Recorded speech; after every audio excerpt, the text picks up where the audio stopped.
baako mienu bi ene ebe discuss na afi ato aso kai say assembly members no nso allowance ahyase aban ne guso they say we assembly member aban so obema 1,300 a month 1,300 a month allowance into for the first time Nhyira John Dramani Mahama ne boshe baako a wokae no wadi so nti assembly members no enche bosome so a omo nso yebeti omuka eya ade a na nyina ya ka bi say assembly members adwuma no eden in fact omo na ye adwuma ne pa wa ase ho enso na yentua omuka nyame ya adom Nhyira John Dramani Mahama okan se obeye wa yesa de wi nti say for the first time in the history of Ghana, assembly members yebetia umuka. Na ye boshe John Dramani Mahama president okaye waye nti 1,300 enye bad kra as allowance we enye salary as allowance minim said dachi bi no yebetia umuka yi because assembly members brepa omo brepa assembly members adwuma no enye simple omo brepa enso yemu assembly member problem ni nyina eto de bia no mu yom butum sika obra ye ntuo muka assembly members ye ntuo muka o enso chi so yi ni butum sika omaya wutima wo pese wo soma ti se wo yi butum sika ansa o pese wo boa wo bia ti se wo mom na wuti ansa. Until it become very difficult to be selfless. O pese obua obi, but it's a wutia. And ke yen mum ne wosen ka assembly member bi eyi ni tini esusu so obetimi aye adwuma ya gento boa ne dia support no. Yen mum de ye gie afri ni ho. Nti assembly member no obewie no na odeka. Mum yen jai sa suban no. Your opposition bi wo ho ani kwansa wo gini pakro ni sika assembly member na tese wo din bottom sika eye gata na o si asori dan na o to books ye ntua ne ka. The President John Dramani Mahama why are there o kan ni say ya ebe kamfo nti assembly members no nso yetua moka no adwuma no ye dada edin ba minim se we no so betimi anye bia 1,300 yesika ba de nye sika bia because minim se mo say madaji mo adwuma de bi wo ho a mintimi nye assembly member adwuma no mintimi nye if we say edin pa te so over time because the ekoso bia wo ne ebefrem nti Nhyira John Dramani Mahama Nyami Nhyira pa ebe kan ho asem ebe discuss the second one na me pesa me kan ho asem National Cathedral ho asem asa ababiem na ebaye no ye say audit aye nhwehwemu a omoye sa nhwehwemu no impanyifo a yede omuto National Cathedral na no omundi sika enya de a omadi sika bia ne mu sika na yede ma wo mu no omudi aye adwuma pepepe omudi aye adwuma pepepe enti omuka se National Cathedral omuka ho asem na anu bi no ewo se omupa achew se empanyifo no omandi sika nemum omudi ye adwuma no pepepe nti yemu bi kra de ahye ase ena na muti radio so ena mse nkofo di sika ena National Cathedral se audit baaye no ye se BBN NCye nti ade nti na mompa achew se mo kan ye asema me kano de nti a me twi break ni se Mr. Rade abotre na me de academy pesa me kano because in 70 bi wo ho a Wanhwe abeka no aka tra so ohom asofo nso wom na asofo dodo na nso ye asofo a mebu omo pa me fari omo onom ye nyame enkrofo nti meto me bo ase no maka ne ye pa. I'll make sure I choose the words carefully. So we are Ghana near me pesa oba Facebook na oba shade National Cathedral no. You say audit for say omen nisika into $58 million no. Omo de ye adwuma e wo so omo de ye. Me pesa we Ghana near oba Facebook na be share ade keke. Ansa na de me wo kan maka. Me pesa oba hwa ade keke. Me hwa ade.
Nti a me bonyu we me pese obehwe because asem na me ka no efa asofo ho nti me ye careful na no pay na matimi ene makasa ma me ncha senka we wa o support say yemfa Ghana sika enye National Cathedral no ye nipa bonini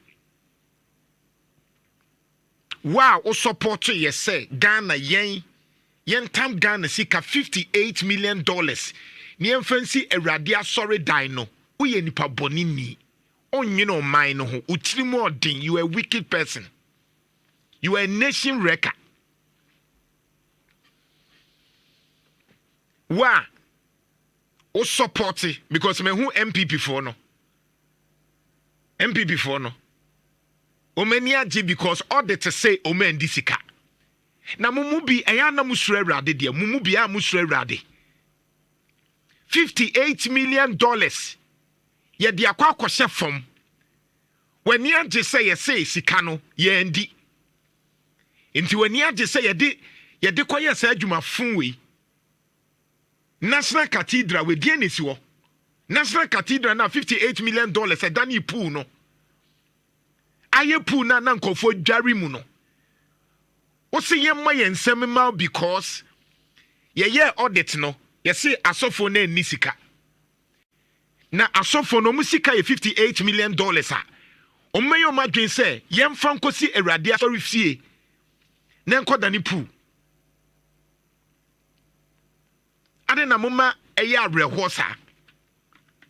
National Cathedral $58 million mame mo sound ni bi nkyerɛw me ho kra ya apo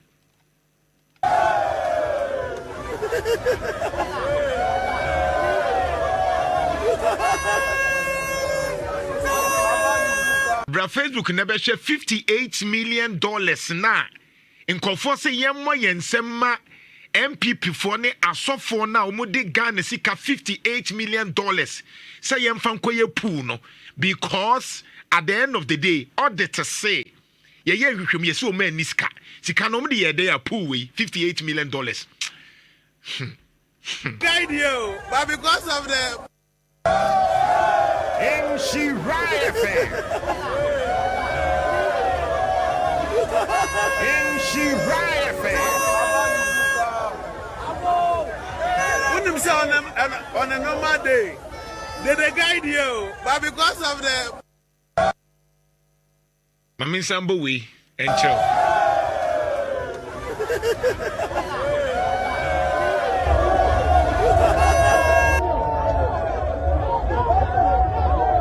Video o share eye nkrofo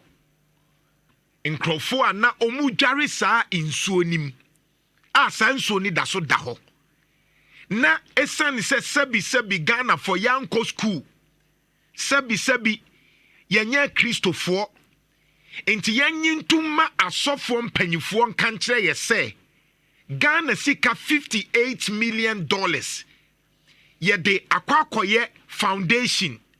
na saa de no yensa mo yensa because o ma ni sika ntina me say we e asofo na ye involved but me say wa o support say Ghana for ye time ye sika $58 million na Akufo-Addo ni kenofori ataji tumu si emfanko National Cathedral na National Cathedral na aye say ya o support no wo ye nipa bonini wo ye manboyfo wo ye wadwen wo ye adwenboniye ni wo ye wicked person wonwene Ghana ho onno Ghana wo ye nipa bonini wa wo dwene sa de no because no rational human being obi a wo soro nyame bia wo nim se ye ho kire yen na ye pesika kra yenya na woni $1 million at that time na Akufo-Addo ne $1 million ye ka $1 that time na $1 ni number 15 at that time now $1 in number 15 Ghana cedis. Inti multiply. Wo de mamen ka 1 ebia won tiase mamen breaking it down ma wo tiase yi. Woni $1 million mamen minka $58 million na ye de akoye foundation na nkofo support asofo no ma di adwrim no. Na wo China na akoye senka asofo nyanke be chi o matum. I don't care whether Osofo ka ho Pentecost or whatever. Me say China and a baby a serious country. So wutimi nya sa adwempon de Ghana sika koye foundation. Aye gia tum say okay no. Kamu nyina ye bechima tum. Ye beji moja pade ni bi ne ye de aye bibi foforo ama enkoda. Oni $1 million. $1 million under na Akufo-Addo. Aye 15 million Ghana cedis. At that time, no, not dollar ni 15. Ma menye breakdown ne bia won sheda ntiase. Me say $58 million ne da me yi just 1 million. 1 million under na Akufo-Addo no. Na ye 15 million Ghana cedis. Only 15 million Ghana cedis. 150 billion. 150 billion. E kire say billion mako kwa 150. Uyi $1 million na Akufo-Addo time no na ye billion mako 150 and you multiply 150 billion by 58 ubehu sika ye tena se G2 mu say at the time na Ghana for ye pesika enkofo na Akufo-Addo a blocking nkrofo sika or the kenoforiata the Bible nsem ama nkrofo sika lock at the time na Ghana for esu at the time na Ghana for ho chiromo at the time na Ghana for so say kwa abere ye kwan at the time na Ghana for ye ntua nkrofo ka at the time Ghana for ma e regional minister ho onabu Simon Semense ko ka say ye ntua ye ka school feeding for otimi to ayampia toto ne nsa at the time na Ghana for ka say enyoma nkoye na Akufo-Addo tie yen yo ye mfi yen at the time na farmers kuyafo esu at the time na napkofo yentuo mu ka no yenya sofo ema ye the $58 million me say $1 million under na Akufo-Addo at that time was 150 billion busawo me no ka say ye mu say ene ye wo even 10,000 safe e wo your accounts mu ka kire Nhyira FM. Ye mu say me breaking it down mo atiase uti wana ka $58 million I won sheda atiase me say na me yi $1 million keke $1 million ne 150 billion Ghana cedis me say ye mu say ene what 10,000 e wo your account ma e free Ghana ni say enti sa 150 billion no so we yi 1 billion na e ye kanisi kakda dem 1 billion which is 100,000 na. And I also o de bo nipa bosia and kebetimi abo nipa 10 bosia asɔre of Pentecost ne other places na asɔfo ni di gyina mu no ankrofo bebre wo ma ɛkɔm di omu pesika omu nya bi omu pe just 1,000 Ghana cedis no mu dia akɔfa nyoma omu nya bi no me say asɔfo na mugi tum ne mo a mugi tum say yemfa 150 Jesus 150 billion mako 58 enkoya foundation I will support it because yes wo man ni sika no wo ye bayfo mu Ghana heaven will be wo ho a wonko bi because 100,000 Ghana cedis no so we break it now so the bonipa 10 bosia obi abetimi anya 10,000 100 million say mon fan ko bie mo adwumam Ghana ni o man 1,000 Ghana cedis ko anko aboa no and imagine say wakodwom na emeye omuti omu per 1,000 Ghana cedis impo e kire say so we 10,000 out of 100,000 10,000 na obetimi ama nipa be 10 10,000 Ghana cedis out of 10,000 no also they bought a man bosia say a man mu wodwom momra me the 100,000 Ghana cedis ato 1 billion momra na me man bosia me ma obia 1,000 e che say nipa 100 obia betimi anya 1,000 nipa 100 obia betimi anya bi 1,000 adeni ye hu sa na 1 billion mako 150 me say Ghana ni say no what 10,000 when accounts mu ene how many Ghanaians and what 10,000 wo accounts mu a sa accounts no how many wo de ka kire me Ghana for say and what 10,000 e cool e won accounts mu me fan kwa true 10,000 I can tell you about 70% of Ghanaians and said ni sa 10,000 e da ho a e ho me a o so mfa ne sanka Nhyira FM. But what your memu defend say it sense omu ya asofo nti ya gia tum say omu ya asofo nti yemfa sika ebetimi asesa man ebetimi asi school ebetimi aboa agrek no ye de kosi sorry fie and the boldness of the president at that time na Akufo-Addo saying say cathedral de ebesi papa ne da so tewo mo sorry a ye ka mo say bia ye mpena na Akufo-Addo asem but this is the president ni trimu dindinti otimi tena se ka say cathedral ebesi at the time ni enisika at the time nipa ewu ye at the time no wa makenoforiata egu nkrofo a ebianya stroke me masew baako makonta baako wanya stroke because kenoforiata egu ne bank mi sister baako janto wa Accra makonta baako we free USA aba edu over $50 million aba be share investment mu institution kenoforiata egu saade no wanya stroke yet etimi anya bre edisika we akwa we mu then you are defending inti yemebo yensem because Professor Onyina Pentecost papa me befere ne pa oka ho etini hu son mundwini ni pa ho se politicians na ya ka beka ba esa say yes sofo nti mamiama no na modwini ni pa ho so we are sofo kan a you will not tell me say Ghana ni sika yemfa nkoye nsemhunu we na sra cathedral de emfa so na wo so yensi ana ayede ya sorry cry etimi asi ya sorry den awie na me koto collection me say me yi bi de akoma national cathedral na den nansi aye Thanksgiving ya mompaye nansi Thanksgiving service no ya nya ba bia mompaye kuma say ya nhia wo CCC die na siye ye hia wo CCC ya mompaye bibia nsi Thanksgiving service no ye purchase say ya nya ba bia mompaye. Are we saying say national cathedral ni wo Accra na ye national Thanksgiving na Kumasi for ni Sunyane for ni voter region for ni Nzima for ni nyina obiamra Accra? Are we saying say national cathedral no ti se nkrankwa ni beti no? Now ma misika na papa sika na wa bottom sika ubeyi sa. I don't care whether you're pastor or whatever. I am disappointed. Reverend Victor Kusi Or your papa me ferry ni pa, I'm disappointed in him as a secretary of the National Cathedral. And yet because mo ya asofo nti, yenya ya asofo. This is not how Christ will do it. And yet saying na Christ obey.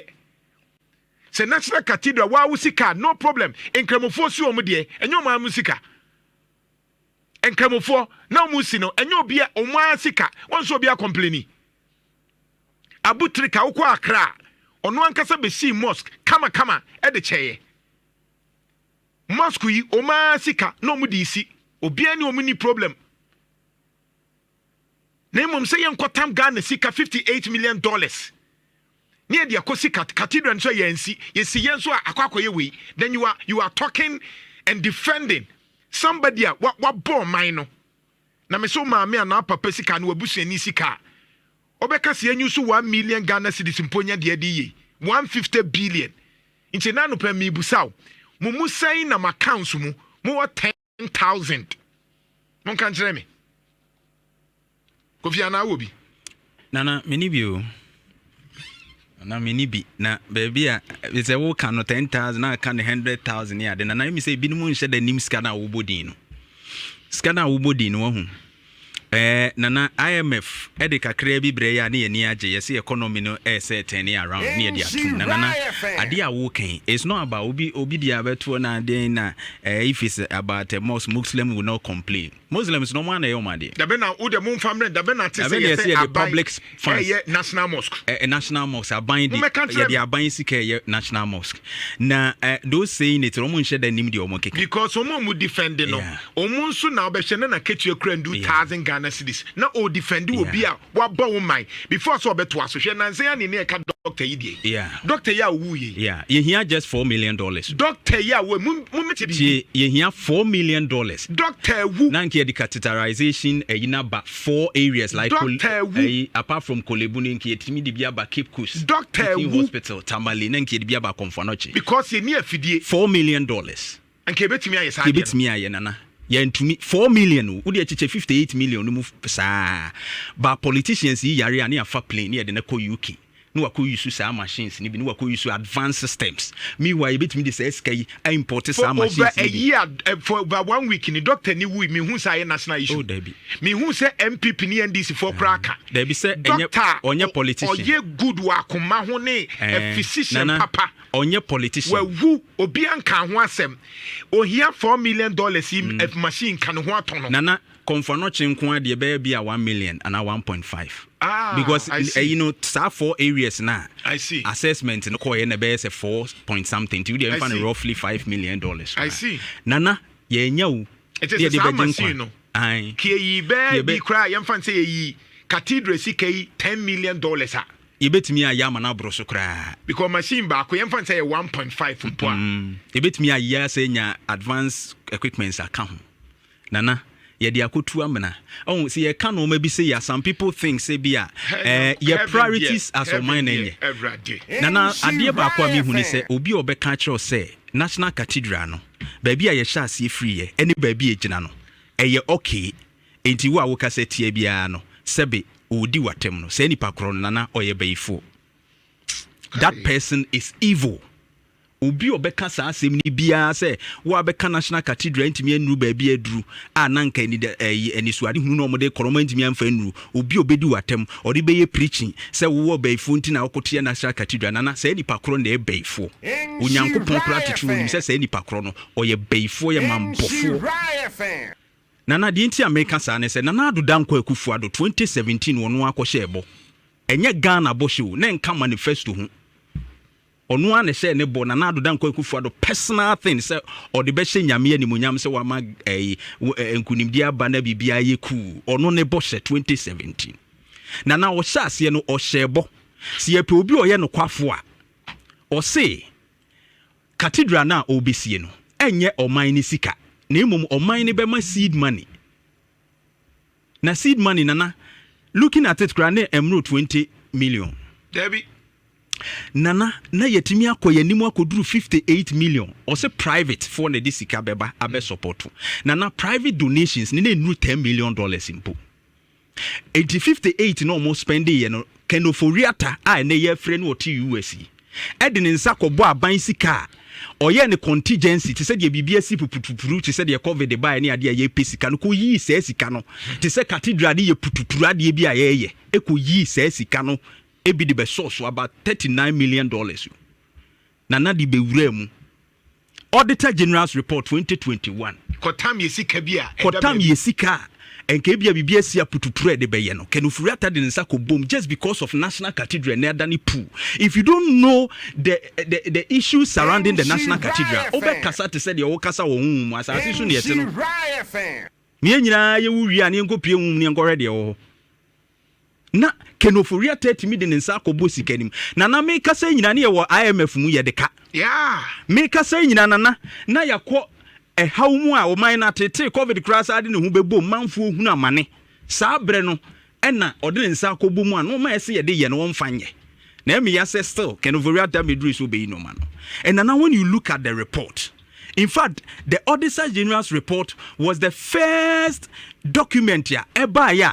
confirm say there have been irregularities in terms of National Cathedral ejumedie ni mu. And on the Timmy Betchere say BB because we gonna Ghana for Kasa. Now say will be a suspected dear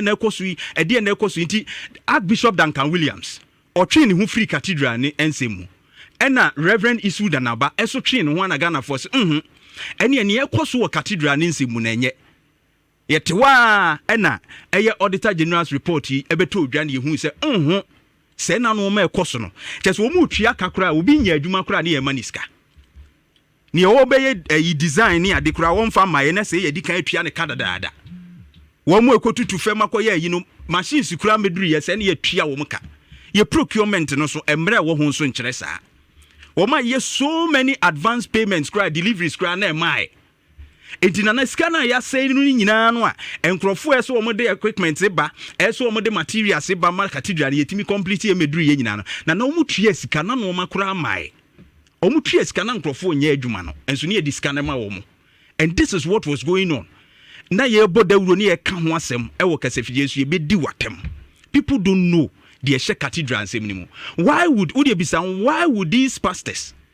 Reverend Isu Anaba, respectful pastor ba ko Ghana ha, Archbishop Duncan Williams mu na the War Lighthouse that he word most doctor Omunyina betwe omo afri sa adwumadie no na bibi koso until Auditor General's report by na ehu say procurement breaches ne normal omo ye ne nyasem ketwa na akoka we ya na obi abegyina so onanim Bible mu chen obi a wabegyina so wona nyame honhum ti ne mu chen obi nti obi aye baifo na nyame asro aka cho se bebokro no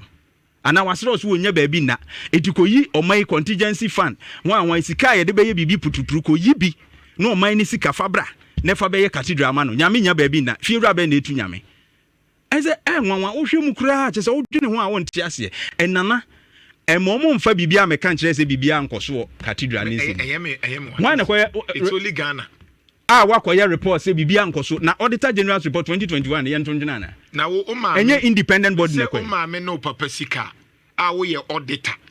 na wo gina because mu ya asofo wo be ka chem se ye hwe mu no sika no any foundation egu say $58 million na wo suro nyame a wantimi anka cho sofo ne senti saa de we pa mo se ma amfa nyehwe mo de ye den ana se amna na ewom no na $58 million wo se bibia ensi because a prophet onyina or Pentecost papa panyi or Victor Kusi or sofo panyi me de asemo ba enye because they said they make NDC ne MPP pepe no ye nyina ye Christopher me asem ne ba me ka kire me sofo Reverend Ebenezer Boachia do me ka kire ni se me ti se ya ba sorry now say ye nya ntoboa ye mfa nkwa National Cathedral sorry mejai eno wan nana na dika mejai na dika ko National Cathedral me mfa obi ano ni me se me mfa me one seed mpo because man sorry ka ye nya nwie ye nya nsi ya sorry nwie ye no makotem sika se mi wokuma ase no mi nkosi dan wa Accra. Is it private people omo ye donations almost about $10 million the man cathedral no manu omo because bi anko mo de bibi for frank am faso aba so de amom and this is the state of the cathedral tan and nana asofo no ewum no enye omo ne ye target omo ye nim se sika na kodi baabi. This is my call. Hey sa report no omo e de ba ye nyintum say ɛna bibia nkɔ so the bibia nkɔ so yɛ nyintum because the Auditor General's report ama your foundation say irregularities be akoso and payments were made na adwuma bi wo a yɛnyɛɛ. Auditor General's report nyame na make payments were made whilst adwuma bi wo a yɛnyɛɛ. It would just say sika no mo nkɔgye mmerɛ. Ɛno ne hia yɛ. That's very important. Baby, this kind of kugu ye bia nipa na me ye adwuma no mo nkɔgye mmerɛ. Ni o matua ho ka de a nipa na be anyhow. Say design o mo si nipa na minim pen kora wotoye. Minim ink kora ne ade a ode ye say design wa obegye ye almost $90 million you say ayi. Ni ye tua ne de ama no say hwan design ye. Na ne ye say nka architect say wo ayi na ngoma ye. Ni etetuo ni etwe sika fun we ye ka ho asem a na obi abetena say wo abefo. Now heaven no kra wo pray say obekɔ no. Kro no ne ye de kɔ heaven ho. This is very bad. Now, as our report in there, they should know that we will reject it. Bonia Kosonesi. I want Jeff to project something. Me pese mitra. Na ye kenkan na me fe me de sade we esiwo. Enti mo ana mo frɛ me ka kyerɛ me sɛ ye se ye Cathedral no bi a ni sika no. Unim de oka. Na me ye sofo ena na me kasa ade we hu a anka mesu efri se odwene oman ho yie pa, you will not condone this barbaric act. Intimi baby me medri nyame aya adoma medri tumi a odi ama me no. Say nye bibia ebe support to Ghana, main support it, whether NDC or MPP. Me kanine. Me who say NDC for nso bi asha say o kan we ya no mu ye say mo ho ye mesre NDC for na ye kan bibia nam ti social media keka nyoman mo ho ye mesre mo ho ye mesre munnim nipa kro no say na mutrim ye mo de eye mo say na ye adwuma ma NDC nti mutirim aye moda NDC for no nso a ye kan bibia na no meka mahama se waye na adwen tetema me hu se NDC for no twetwea na mu ka we mo ho ya mesre oba bi a menia ba o warning me I'm warning you na jantoa o de na abeye na odidi atem eye mesre me oba de o kan bibia na me hyeda ne oba ambanta ba mo ho osre NDC for no nso a ye kan bibi ti ajo mahama na mo twetwe na munim se social media na mo kasa ansem na ebe kan yen munnim de mo ka munnim na jantoa timaka chro miguso kanene se wo ye NDC ni na wutie me na ye wa adwen se Nhyira FM na jantoa obeye adwuma ma NDC a mpacho wati enti enkachi o sori anopa ade ne benefit Ghana yi wa fidie ni free ha wo de kotie ba bi foforo. So we NDC ni na wa adwene ye wo se ne ete ha ne ekikam ne de na akufo ade asori anopa ne ekikam ne ye dede se de be ye o man be sesan ye wa adwene se na janto ane Nhyira FM proyimu nsem ye be ye adwuma ma NDC a wati enti umpese wakoma be ye wo ya social media no twam ne kohwe obi foforo radio station ne dɔɔso kotie obi foforo. Because me say adianim benefit Ghana, me mfa wo ne party awo. Enya wo nti ne ebeja de ye no. Because ye de ho aba for de me say ye be ko ama Ghana ye. Ye ma obia man political interest inti. Yeah. Now because of wo interest inti on mining bo because of political now the Ghana no ameto NDC ni MPP mo bad before Republic. Ghana is 68 years. MPP ni NDC bad bay.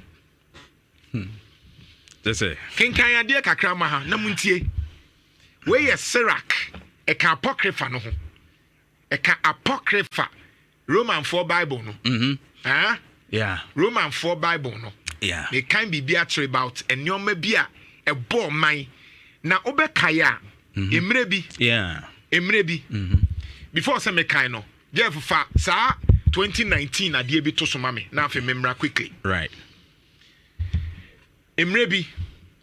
so beka 2019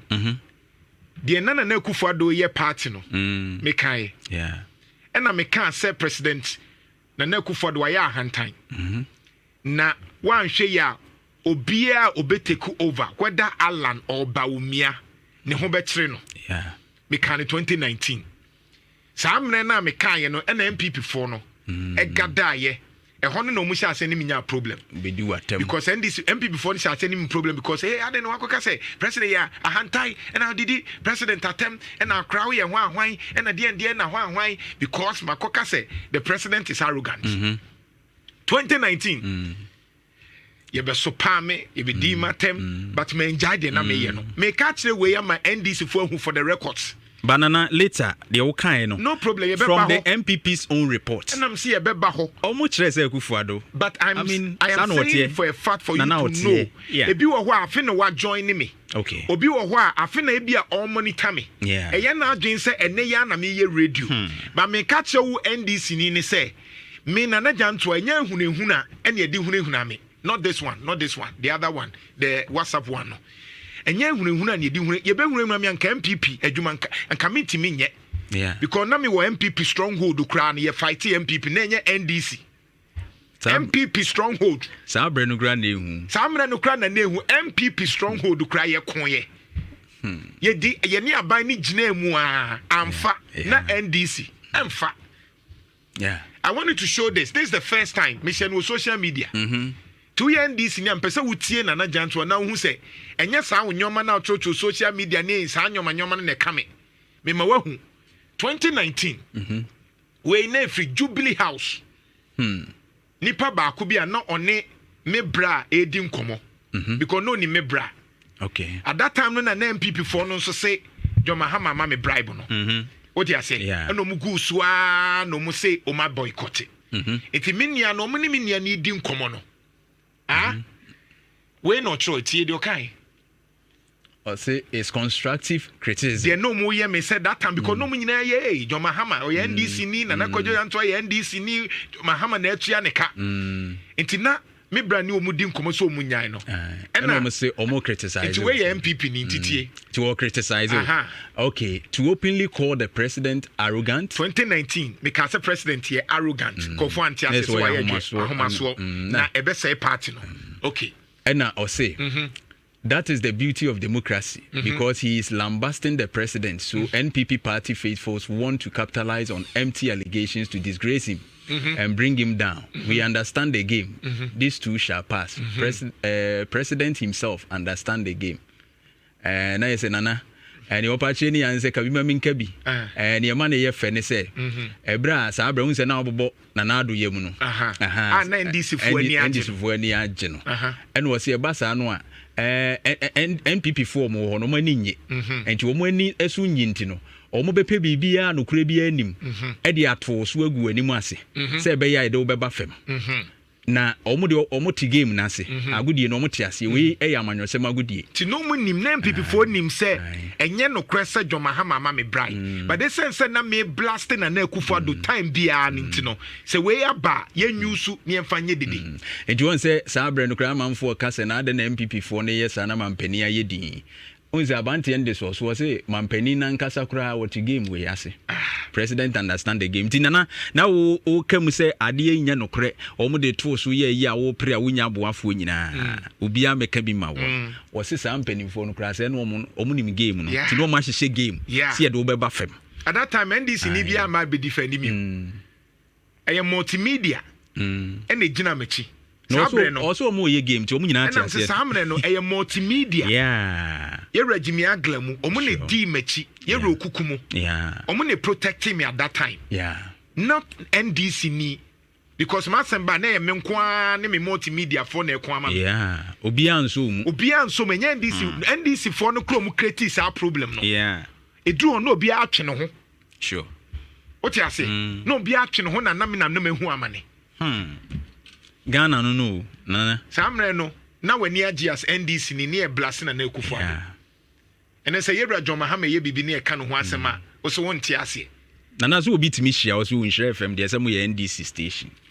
as a station no ye NDC dia because that time na oman no ho do ene de ekoyi a ye nka no nti obi afin say we ye NDC ni say na NDC fu esu say so bebre na say we know where you are coming from, we know and anu messages ya na hwe we know where you are coming from ne bi dia beto no ai Kumasi journalist ho ne dia beto no kre no na nipa ampe no kre by Becca. yes na wote wona report we yaba na neja ntoa ka ho asema no pese sa report ni si agitum se National Cathedral bi boni bi ankoso a na wo se won te ase a sebe mprebiasa wa wo hwe pu ye da ho ni no ma wo ye nti sika dodo a ye boso e no ho adwuma na aye wo de oye nyansafo wo de wo so ye nyansafo na kwadwudwa ntoa nim nyansa kora no doko na to ahye se nim sa aben ti wo hwe ade da ho ya 58 million e bia onhu bi da ti se sika no a ye bodin no on sheda analyzing hu sika no dodo for 100 cities kra na wo de to nsem na kan 100 cities ne sa na billions asem ne ye kan you obunim de omkeka yenkenka we ni na afi yenko ahoma no so ne man crofon so embre bi no mu nchiro madwen Ghana na ye sum and we make sure say Ghana be oh yeah se me say ade no em benefit Ghana ai ye be kan ho asem yemfa oh ye ni ye de be bo aba so NDC ni na ade ne benefit Ghana be benefit wo NDC ni a ye be mu ohu say ye ma wo sa kwan no oh yeah ene mo be afi na meka mo we mponi o se si amponi se na mu susu ene mo ni na na janto be ko achewu say me catch us after 6 months ene ne John Mahama binya see there aka 3.5 years it yes king kai mama na min o see a wise ruler Sirach chapter 10 yenko a wise ruler will educate his people and his government will be orderly okandini ana ohini nyansani o chereche ne manfo na naban ennyoma nyina ye pepepe enyam na meka yo onyansani okandini se ohino se president o chereche ne manfo na naban ye ennyoma pepepe ti bibia bi so ya nyansa wom all the officials and all the citizens will be like their ruler. An uneducated king will ruin his people. Ai obia ohene a me say ne nkrofo nyina ne manfo nyina beye te se ohene no na emom ohene a wonsua de no obesai ne manfo na ban so will grow strong if its rulers are wise, and the government will grow strong. But the government will grow strong if its rulers are wise. Abambia konanim ye wobra panyin no da no onim nyansa we the Bible can to aso. Also the Lord sees to the government of the world. Erade na hwe aban nyina so ewo wiase man nyina. Also and brings the right person to power. Or say and brings yes okay or say and brings the right person to power at the right time. Or the nipa or person odi ade no demba at the right time. It's this time no John Mahama Nyankopon na no say MP monko na we mra John Mahama mra Nyankopon na ne shedaye to aso. Sure. Or say the success of that person is in the Lord's hands. Nipa no the success of that person is in the Lord's hands. Radinsem Jomahama were radinsem. Tininkunim de were radinsem. Sebe you say you. Yeah. Next one. The Lord is the source of the honor given to any official. Enti uye penyi DC minister president erade animunyam ni bi no de ma wo. On say sami bonum bi o say animunyam ya ma enyan. Oje enso a wo de a che me kwanti animunyam a wanyan as MP. As a minister, honorable, na Ghana for ye, you know. Was in your media no upon Ibiaman, and I now can you. By Bidia, who to us, men to us, pride. Also, don't be angry with someone for every little thing he does wrong. Don't do anything out of injured pride. Now, 7 NAM, 7. Or say arrogance and injustice are hated by both the Lord and human beings. Watch it. Or say a hand time any attention a dear unyamichri and any pakuran switchery. It is a ubu attention wama attention near Neduma pepe you are Neduma. Now sansu ya humaswa nyamichri any panso creatri 8 no 8 was say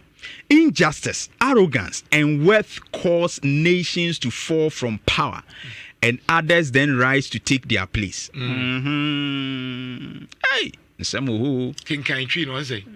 we are only dust. Injustice na. Injustice no. What say? Attention. Any ahumaso. Any say ye pay ye huenya no. Ema oman ehwe ase. Na ose ebinumu sore ba beje saa oman no anase se nipa kro ni tumi. And inti na IMF control Ghana no. Ti say ye ne ye ho no. Nti emfa nipa adwuma. We the Bible kan you. Ahomaso ahanta attention saa nyoma ne ye pay ye ho ni pesem. Eni na ama IMF na control Ghana at 68 years. Na so kwaso ya fom kon nyansani kire no. As simple as that. Oh, simple. Wow. Yenko ahoma no so na ye ne Ablekumanov MPP organizer entwetwe nkomo Abubakar Brahima